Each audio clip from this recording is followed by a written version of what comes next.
Okay, so I'm going to continue with the recapping of this Amiga 1200. This time I'm going to replace this one, this one, this one, and this one. So what we've got is this one here is C822, and if I look on the schematic here, this is the filter cap for the minus 12 volt line, and weirdly the 821, which is the positive 12 volt line, is just on the opposite side of the board. So they could be having an effect on the audio. If the audio is a little buzzy or anything like that, this one does look like it has leaked all over the board down here. There's a bit of tarnishing and greenness over there. The other one on the other side doesn't look so bad.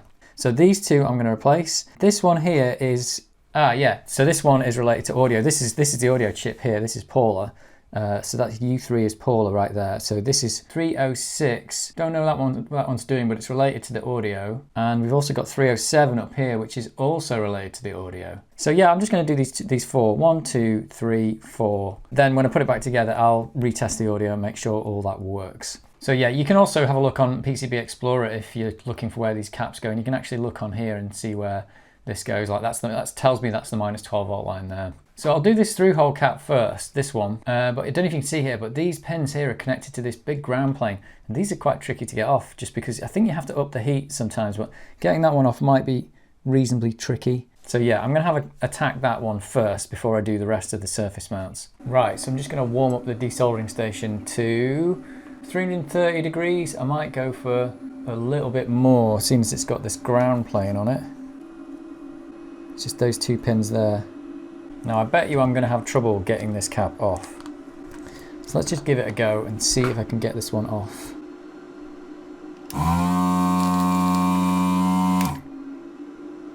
Yeah, I don't think that got it. Let's try this one.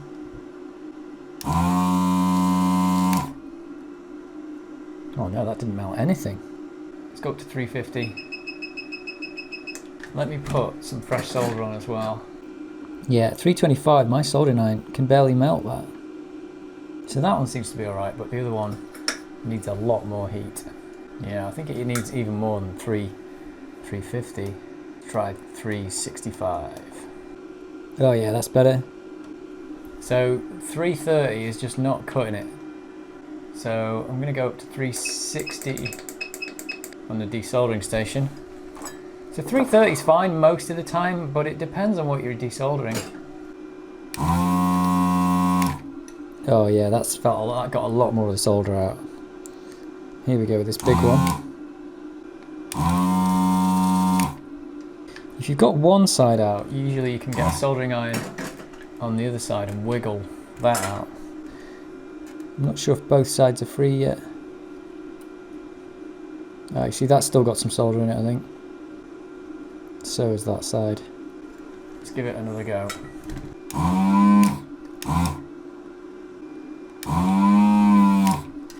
They are trickier than they look, these things. So I think that one pin's free, maybe that pin. Right, let's try that one again.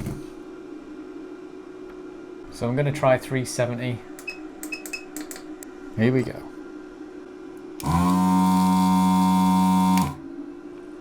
So I think that one leg's free. I think it's this one with the ground plane. Oh, there we go. It's coming out now. Ah, got it. Finally got it. And you really need to clean this thing out every time you use it. Otherwise, it does just get blocked. Right, that was a little bit of a chore. And there it is. The top side looks fine. Where does that connect to, that one? This pin connects down here. Yep. And the other pin, yeah, it is connected to these pins here. That's definitely connected. So the back is slightly messy because I think the desoldering station, I've done some little bit of damage to the board with it, but let me just check that. I took a slight bit of the solder mask off there. It was a bit rough with the desoldering station. But on the whole, it looks okay. It's always worth a little check. Just going to check I can get a leg through there. Oh yeah. Yes, I can. Excellent.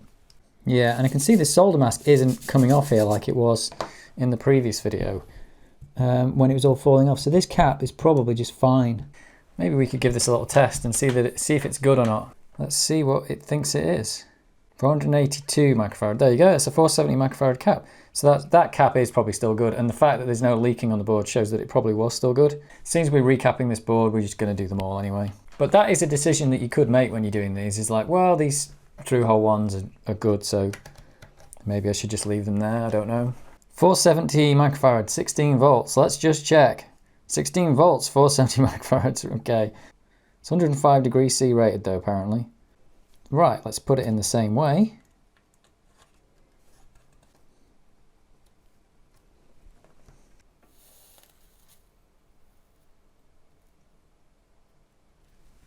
Right, that's the easy leg on. I've still got the soldering iron on 365 here. Just because I know this leg is a bit nasty.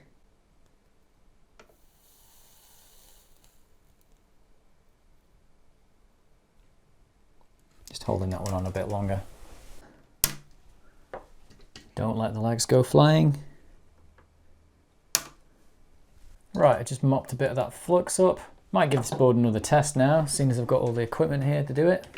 I'll just test the audio. Okay, let's give it a quick boot test. Make sure nothing explodes and that the audio still works.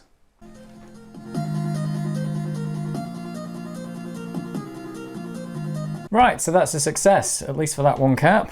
It's not exploded. So you could of course like do this recapping, just do it all at once. But I'm just doing it one at a time just to make sure I don't goof it up. It would be faster to do it all at once. Like, like remove all the caps, then replace all the caps. But this is the way I'm doing it. I'm just taking my time. So the next job is I'm just going to use the hot air to take these 3 caps off here, and then I'm going to replace those. So I'm not going to do a full video on these because you can watch the last video if you want to see how I do that. These 3 I'll just do a time lapse for, and then we'll test those as well.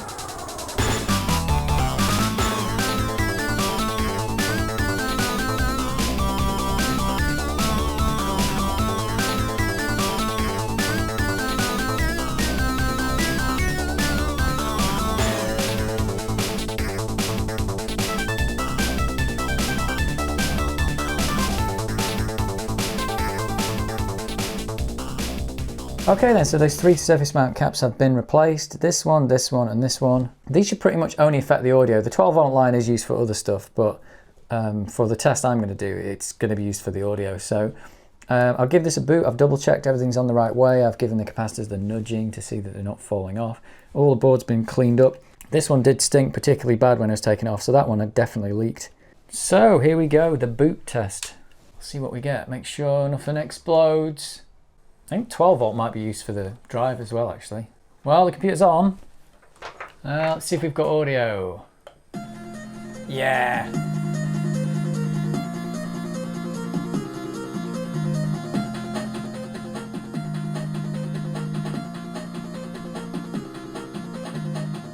Excellent, so that's 4 more caps done this session. This half of the board from here onwards is done, and I've done that one.